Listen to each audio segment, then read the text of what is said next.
செந்தமிழே நறுந்தேனே செகம் போற்றும் செம்மொழியே முத்தமிழ் சொல்லெடுத்து நற்றமிழ் பட்டி மண்டபத்தின் நடுவராக நான் வந்துள்ளேன். வணக்கம். தித்திக்கும் தேன் தமிழில் எத்திக்கும் புகழ் பரப்பும் வித்தக கவிதையால் பெரிதும் தேவை அறிவா பண்பா என பாப்பாட வருகின்றனர் பாராட்டுக்குரிய நால்வர். தனித்துவமிக்க இன்சுவை சொல்லழகி சலிமா, அருமையான அருளப்பன், ஒப்பற்ற மதியொளி. முதல் கவிதை முத்தாய் பாட இனிதே அழைக்கின்றேன் இன்சுவையை.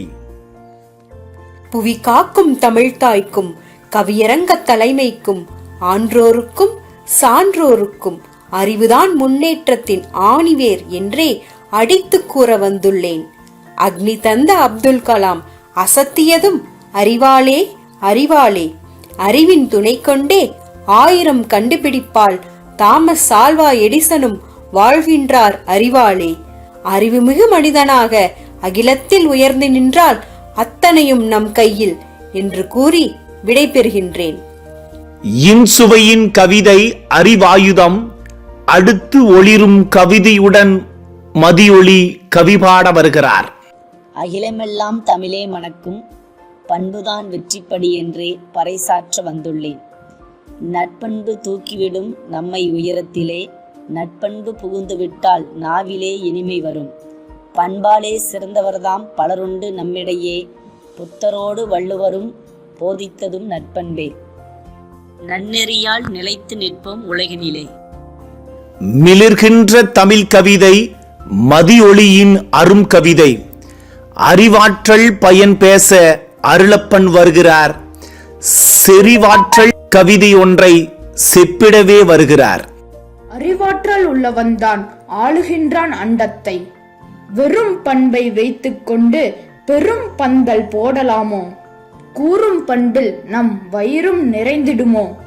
நல்லவன் இருந்தால் நாடென முன்னேறுமோ? வல்லவன் வகுத்ததென்றோ வளமான இவ்வுலகு?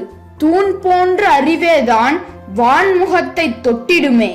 பண்பின் பெருஞ்சிறப்பை பொழிந்திடவே வருகிறார் சொல்லழகி சலிமா. பண்பிலான் பெற்ற செல்வம் பயனில்லை உலகோர்க்கே, பண்பேதான் அன்பை நல்கும் பன்மடங்கு உயர்வை தரும். உண்மை சொன்னேன் யாவர்க்கும் அன்பின் மிகுதியால், அதியமான் உயிர்காக்கும் நெல்லிக்கனியை உவந்தளித்தான் ஔவைக்கு. அத்தனையும் எளியோர்க்கு அன்னை தெரசா பெற்றுத் தந்தார். குணமென்னும் நற்பண்பே குன்றிலிட்ட விளக்கன்றோ? எல்லோரும் சிறப்பாக நல்லோரே போற்றும் வண்ணம் நற்கவிதை வாசித்தார்கள். என்னுடைய தீர்ப்புக்கு இசைந்தேதான் வருகின்றேன். கண்ணுக்கு இருவிழி, கல்வியின் நேர்விழி, அறிவும் பண்பும் சமமாக வைத்தேதான் உருப்புகழ் பெறுவோமே. பொறி ஐந்தும் பண்பாக, பார் முழுவதும் அறிவாக, வளம் வருவோம் நாமே உளம் நிறைந்த வாழ்த்தோடு. நலம் இரண்டும் தான் என்று நல்ல தீர்ப்பு கூறி நானும் விடைபெறுகின்றேன். நன்றி, வணக்கம்.